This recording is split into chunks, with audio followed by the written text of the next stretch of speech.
Hi friends, Sarika recipe मराठीमध्ये तुमचं खूप खूप स्वागत आहे। आज आपण मस्त अशी एकदम स्वादिष्ट, झटपट आणि सोप्या पद्धतीने एकदम चविष्ट अशी खपली गव्हाची खीर कशी बनवायची ते पाहणार आहे। एकदम सोप्या पद्धतीने बनवलेली आहे। तुम्ही पण गणपती बाप्पासाठी अशी नक्की बनवून बघा। मस्त अशी खीर बनते, झटपट बनवलेली आहे, एकदम स्वादिष्ट। तर तुम्हाला पण ही रेसिपी खूप आवडेल। तर चला वेळ न घालवता आपण व्हिडिओला सुरुवात करूया। इथे बघा, सर्वप्रथम मी 1 वाटी खपली गहू घेतलेले आहेत। हे बघा, अशा पद्धतीचे खपली गहू पण घेतलेले आहेत, 1 वाटी घेतलेले आहेत। आता हे कडे खपली गहू नसेल तर तुम्ही साधे गहू सुद्धा आपले असतात ते गहूच, ते पण घेऊन तुम्ही धुवून थोडेसे सुकवून तुम्ही मिक्सरवर वाटून घेऊ शकता। आता हे मी मिक्सरवर वाटणार नाही। बघा, मी स्वच्छ 1 2 ते 3 वेळा धुवून स्वच्छ हे भिजत घालणार आहे। बघू शकताय, मी धुवून घेतलेले आहे 2 ते 3 वेळा आणि याच्यामध्ये भरपूर पाणी घालून हे भिजत ठेवणार आहे। मी हे फक्त अर्धा तास भिजवून घेणार आहे। तुम्हाला हवं असेल तर तुम्ही जास्त भिजवून घेऊ शकता किंवा आदल्या दिवशी तुम्ही भिजत रात्रभर घालू शकता। इथे अर्धा तास मी भिजवून घेतलेले आहेत। बघा, जास्त हे भिजलेले नाहीत, फक्त थोडेसे मऊ झालेत। बघा, अजून कडकच आहेत, बघू शकताय तुम्ही इथे। आता हे मी यातलं पाणी काढून हे शिजत घालणार आहे। बघा इथे आता मी यातलं पाणी काढून घेते। पाणी काढून इथे मी घेतलेलं आहे, बघू शकताय तुम्ही। आता मी मिक्सरमध्ये घालणार आहे। बघा, हे असेच मिक्सरमध्ये घालून घे। बघा, गहू मी मिक्सरमध्ये घातलेले आहेत। आता त्यामध्ये पाणी घालून घ्यायचं आहे। आता 1 वाटी आपण गहू घेतले होते, त्याच वाटीने मी 4 ते 4.5 वाटी पाणी घालते। तुम्हाला हवं असेल तर तुम्ही 5 वाटी घालू शकता। इथे बघू शकताय, मी वाटी भरून घेतलेली, त्यामुळे 4 ते 4.5 वाटी पाणी घालते।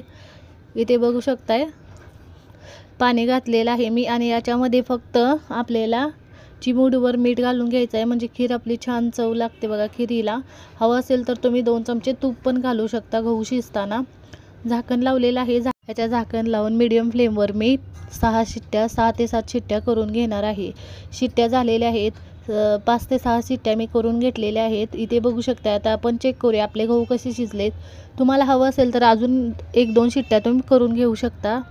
बघू शकता आपले गहू या पद्धतीचे मऊसूद असे शिजलेले आहेत। तुम्हाला हवं असेल तर शिट्टी तुम्ही 1-2 जास्त करा किंवा असे तुम्ही गहू यातले गहू तुम्ही मिक्सरच्या भांड्यात काढून थोडे थोडे मिक्सरवर फिरवून घेऊ शकता। तुम्हाला हवं असेल तर तुम्ही मिक्सरवर फिरवा किंवा जास्त शिट्ट्या द्या।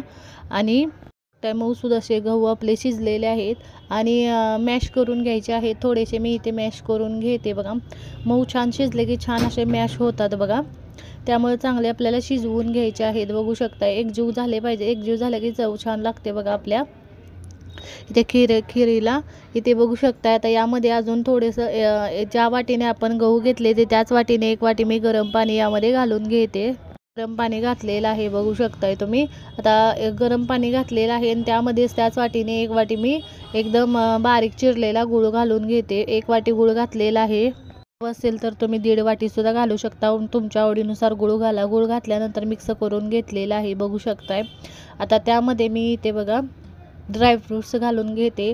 इथे बदामाचे आणि काजूचे काप करून घेतलेले आहे। तुम्हाला हवं असेल तर बदाम आणि काजू तुम्ही तुपावर परतून नंतर घालू शकता, तुमच्या आवडीनुसार तुम्ही घाला।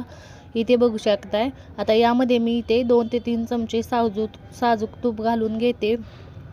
इथे बघा, एकदम सोप्या पद्धतीने आपण ही खीर बनवलेली आहे आणि एकदम चविष्ट आणि एकदम स्वादिष्ट अशी बनते। बघा, नक्की या पद्धतीने करून बघा। बघू शकताय, 3 चमचे मी साजूक तूप घातलेलं आहे आणि इथे आता आपण ही मिक्स करून घेणार आहे आणि आपण हे शिजायला ठेवणार आहे।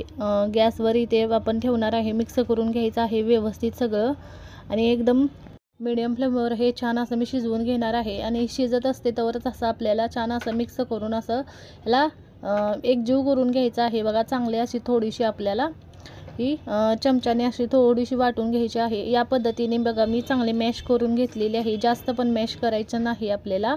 तुम्हाला हवं असेल तर ही शिजल्यानंतर आपले गहू शिजवून घेतल्यानंतर तुम्ही मिक्सरवर फिरवून घ्या, म्हणजे पटकन आपले हे छान असे वाटले जातात आणि एकजीव होतात बघा.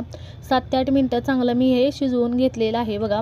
जास्त पण घट्ट करायचं नाही, हे थंड झाले की अजून घट्ट होतं. त्यामुळे इथे 7 ते 8 मिनटं मी शिजवल्यानंतर इथे मी 1 चमचा वेलची पण आणि थोडंसं जायफळ असं खिसून घालते बघा. छान चव लागते. ऑप्शनल आहे जायफळ घालणं, पण छान चव लागते त्यामुळे घाला. आणि वेलची पुडण जायफळ मिक्स करून घ्यायचं आहे आणि फक्त 1 मिनटं शिजवून घेणार आहे. तुम्हाला हवं असेल तर तुम्ही यामध्ये दूध घालू शकता या वेळेला आणि छान 3 ते 4 मिनटं शिजवून घेऊ शकता. इथे बघा खीर आपली तयार झालेली आहे. मस्त अशी एकदम सोप्या पद्धतीने दाटसर अशी बनवलेली आहे. चव पण छान लागते आणि थोडीशी थंड झाल्यानंतर यामध्ये दूध घालून थोडंसं तूप घालून खायचं, मस्त लागते बघा. एकदम छान अशी आपली खपली गव्हाची सोप्या पद्धतीने खीर तयार झालेली आहे. तुम्ही नक्की बाप्पासाठी अशी बनवून बघा आणि छान अशा आपण बनवलेले आहे झटपट. तुम्ही नक्की बनवून बघा आणि कमेंटमध्ये जरूर सांगा तुम्हाला आजचा व्हिडिओ कसा वाटला. व्हिडिओ आवडला असेल तर व्हिडिओला लाईक करा, शेअर करा. चॅनलवर नवीन असाल तर चॅनलला सबस्क्राईब करा, बेल आयकॉनला क्लिक करा. नक्की या पद्धतीने खीर बनवून बघा. व्हिडिओ पाहिल्याबद्दल धन्यवाद.